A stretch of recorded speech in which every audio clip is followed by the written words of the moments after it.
देख रहे हैं पवर न्यूज भारत। కేంద్ర హోంశాఖ మంత్రి అమిత్ షా నిజామాబాద్ జిల్లాకు వచ్చిన ఆ టైంలో ముందస్తు అరెస్ట్గా సిపిఐ ఎంఎల్ కార్యకర్తలకు అరెస్ట్ చేయడం నిరసనగా ఈరోజు ఎన్టీఆర్ చౌరస్తాలో సిపిఐ ఎంఎల్ కార్యకర్తలు ధర్నా నిర్వహించడం జరిగింది.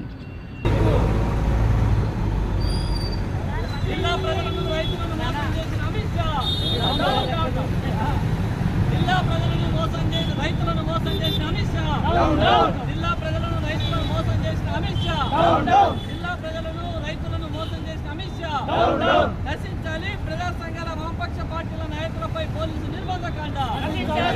ఖండించండి ముందస్తు అరెస్టులను. ఖండించండి ముందస్తు అరెస్టులను.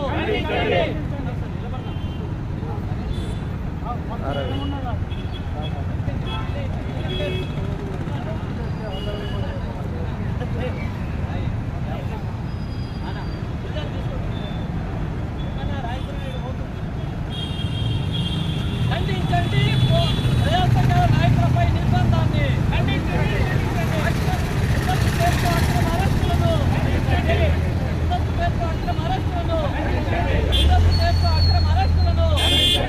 నశించాలి పార్టీలు ప్రజా సంఘాల నాయకులపై కేంద్ర ప్రభుత్వ నిర్బంధకాండ. డౌన్ డౌన్ మోడీ షా పాలన.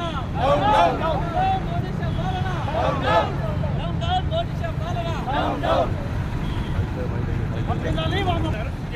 సిగ్గు సిగ్గు రాష్ట్ర కేంద్ర ప్రభుత్వాలు వామపక్ష పార్టీల నాయకులను అరెస్ట్ చేయడమా?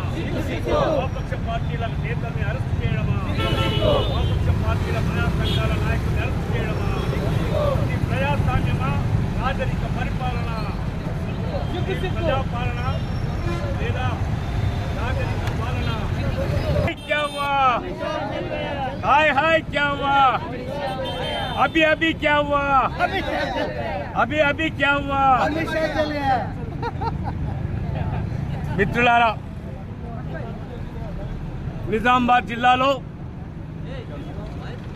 ప్రజా సమస్యలపై వామపక్ష పార్టీలు స్పందించి రాష్ట్ర కేంద్ర ప్రభుత్వాలను ప్రశ్నిస్తున్నాయి.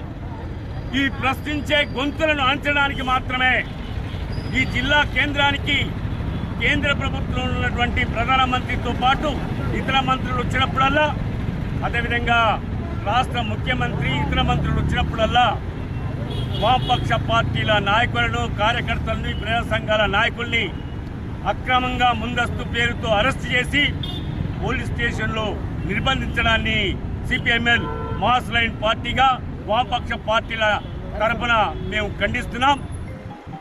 ఇది ప్రజాస్వామ్యం. ప్రజలకు ప్రశ్నించేటటువంటి హక్కు ఉంది. అందులో భాగంగానే వామపక్ష పార్టీల ప్రజా సంఘాల కార్యకర్తలందరికీ కూడా ఈ ప్రభుత్వాలు అనుసరించేటటువంటి విధానాలను ప్రశ్నించేది, ఖండించేటటువంటి బాధ్యత రాజ్యాంగ రీత్యా కల్పించబడింది. భావ ప్రకటన చేసేటటువంటి హక్కు కలిగి ఉంది. ప్రజాస్వామ్యంలో ప్రజలందరి సమస్యలపై గొంతెత్తడమే పాపంగా భావించినటువంటి రాష్ట్ర ప్రభుత్వం, కేంద్ర ప్రభుత్వం ఆ మంత్రులు వచ్చినప్పుడల్లా వామపక్ష పార్టీల నాయకుల్ని, ప్రజా సంఘాల నాయకుల్ని అరెస్ట్ చేసి పోలీస్ స్టేషన్లో పెట్టడం అనేది చాలా అన్యాయమైనటువంటిది. ఈ విషయాన్ని ప్రజలు, ప్రజాస్వామికవాదులంతా ఖండించాల్సినటువంటి అవసరం ఉందని, ఒకవేళ ఇప్పటికైనా పోలీసులు, రాష్ట్ర కేంద్ర ప్రభుత్వాలు వాస్తవాలను గ్రహించి ఈ పద్ధతిని అక్రమంగా ముందస్తు పేరుతో అరెస్ట్ చేయడాన్ని మానుకోకపోయేటట్లయితే ఇదొక కార్యక్రమంగా, ఇదొక ఉద్యమంగా తీసుకొని వామపక్ష పార్టీలు ముందుకెళ్తాయని రాష్ట్ర కేంద్ర ప్రభుత్వాలకు, అదేవిధంగా పోలీసు అధికారులందరికీ కూడా ఈ సందర్భంగా సిపిఎంఎల్ మాస్ లైన్ పార్టీగా హెచ్చరిస్తున్నాం.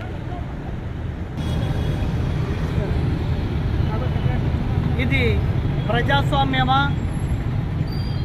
నిరంకుశ రాజ్యమా అనే దాన్ని గుర్తు చేసుకునేటట్టుగా నిన్న నిజామాబాద్ జిల్లాలో మోడీ ప్రతినిధి అయినటువంటి అమిత్ షా వచ్చిన సందర్భంగా వామపక్ష ప్రజా సంఘాల నాయకుల్ని, వామపక్ష నాయకుల్ని అర్థంతరంగా నిర్బంధంగా అర్ధరాత్రి అరెస్టు చేసి దోమలు ఉన్నటువంటి నవిపేట పోలీస్ స్టేషన్లో పడేసిందంటే మీరు మనుషులేనా అని అడుగుతా ఉన్నాం. మీరు మనుషులేనా అని అడుగుతా ఉన్నాం. మీకు మానవత్వం లేదు. ప్రజాస్వామ్య పోరాటంలో జరిగినటువంటి పాత్ర మీది లేదు. కాబట్టి ప్రజాస్వామ్యాన్ని కూని చేసే పని పెట్టుకున్నారు మీరు. ఒకప్పుడు ఇందిరాగాంధీ 1975 జూన్ 25 తారీఖు అర్ధరాత్రిన అత్యవసర పరిస్థితిని ఎమర్జెన్సీ పెడితే నువ్వు ప్రకటించకుండానే అప్రకటితంగా ఎమర్జెన్సీ నడుపుతా ఉన్నావు. ఈ 10 సంవత్సరాల కాలంలో నడిపినాం. నిన్న కూడా అదే గుర్తు చేసుకున్నాం. మేము ఎమర్జెన్సీలో ఉన్నాం, ఎమర్జెన్సీలో పిల్లగాళ్ళుగా ఉన్నాం, ఆ నిర్బంధాన్ని ఎదుర్కొన్నాం. అంతకంటే ఎక్కువ నిర్బంధాన్ని నిన్న ఎదుర్కోవాల్సిన పరిస్థితి వచ్చింది. మీరు పరోక్ష ఎమర్జెన్సీని నడుపుతా ఉన్నారు. ఇది ప్రజలకు అర్థమైంది. ఈసడించుకుంటున్నారు. ఇప్పటికే బస్ బోర్డుని 3వసారి ప్రారంభించినందుకు ప్రజలంతా తిట్టుకుంటున్నారు. మీకు ఇప్పటికీ విధి విధానాలు ఇప్పటికీ ప్రకటించలేదు.